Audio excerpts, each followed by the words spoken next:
29% of heat pumps break or stop working by year 8, halfway through their expected lifespan. That makes them one of the least reliable products you can put in your home. But here is what the data actually shows. In most cases, the equipment is not the problem. The installation is.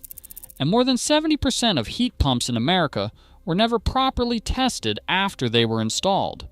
When a heat pump underperforms, with weak heating, high bills, and rooms that will not stay comfortable, most homeowners blame the brand. They assume they bought a bad unit. Technicians will tell you that most heat pump failures do not trace back to the equipment. They trace back to the installation. The unit might be perfectly capable. The problem is everything around it, and it starts before the system is ever turned on. The most common heat pump failure has nothing to do with a broken part. It is an oversized system. An oversized heat pump cools so fast that the thermostat shuts it off before the system removes humidity. Your house hits 72, but still feels damp. This is short cycling. It wastes energy on startup surges, wears out the compressor early, and leaves your home humid enough to grow mold. Why? Because most contractors skip the manual J-load calculation and guess. 1 ton per 500 square feet, round up. That guess is often a full ton oversized, and with heat pumps, oversizing is worse than undersizing because the system cannot modulate down far enough. But sizing is only the first problem. What happens with the refrigerant is the one that kills the system. A heat pump moves heat by circulating refrigerant between indoor and outdoor units. The charge, the amount of refrigerant, has to be precise. Too much strains the compressor. Too little freezes the coils and kills efficiency. The correct charge is measured in ounces using the superheat or subcooling method specified by the manufacturer. In practice, many installers eyeball it, charging by feel or by pressure, reading alone. A system with the wrong charge uses up to 15% more energy, and the homeowner has no idea because the unit still runs. It just runs badly. An incorrectly charged heat pump appears to work. It costs more every month, and the compressor degrades quietly until it fails. 2 invisible problems so far. The third is hiding in your attic. A heat pump delivers air at 95 to 105 degrees, much cooler than a furnace at 120 to 140. That means it depends on high AR flow volume. If ductwork restricts that airflow, the system cannot compensate. In most homes, the ductwork was never designed for a heat pump. Builder-grade flex duct sags, kinks, and compresses. Leaky connections dump conditioned air into the attic. And most systems were originally ducted for a furnace's higher temperature, meaning the sizing is fundamentally wrong for a heat pump's lower temperature and higher volume needs. Rooms that never reach temperature, a system that runs constantly, an energy bill that makes you question the whole investment. Now here's the part that should concern every heat pump owner. According to the Department of Energy, over 70% of HVAC installations in America are never commissioned after installation. Commissioning means testing the system, verifying refrigerant charge, measuring static pressure, checking airflow at every register, and confirming the controls are calibrated correctly. Most installers skip it. They turn the system on, confirm it blows air, and hand you the invoice. A heat pump that has never been commissioned is a heat pump that has never been verified. It could be oversized, undercharged, poorly ducted, and miscalibrated, and you would never know unless your bills seem high or a room will not stay warm.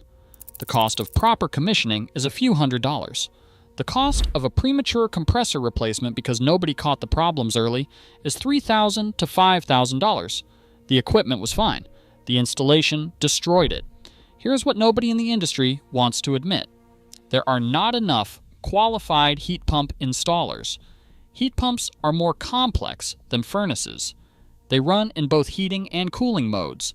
The refrigerant system and the defrost cycle must work precisely, and the control logic is fundamentally different.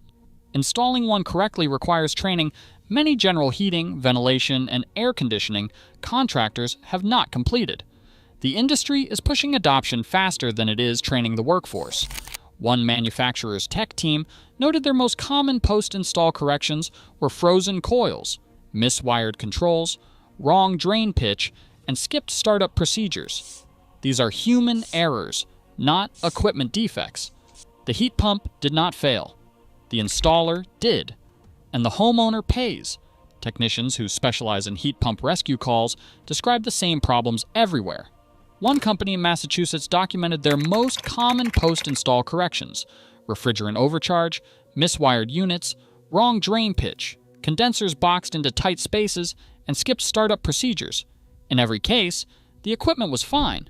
Not one component needed replacement. The system just needed to be installed correctly. Consumer Reports found 29% failed by year 8, but the data does not separate equipment failure from installation failure. Technicians say the vast majority of early failures are installation related, and they are preventable with proper sizing, refrigerant charging, and commissioning. The heat pump is one of the most efficient technologies available. That efficiency only exists on paper until someone installs it correctly. The heat pump industry is caught between technology and workforce. The equipment has advanced dramatically with variable speed compressors, inverter-driven systems, and cold climate models that work at sub-zero temperatures. On paper, these machines outperform furnaces in every category. But contractors trained on simple single-stage furnaces are now installing precision refrigerant systems with variable speed logic and airflow requirements fundamentally different from anything they have done before. The result is a $12,000 system performing like a $6,000 system because the installation never matched the equipment's capability. The spec sheet says 18 SEER and your house gets 12. The difference is the installation. You did not buy a bad heat pump. You bought a good one that was installed badly, and nobody tested it to find out. Here is how to protect yourself. First, demand a manual J-load calculation before equipment is selected. No calculation, no contract.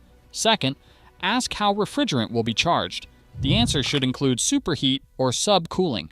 If they say by pressure or by feel, find someone else.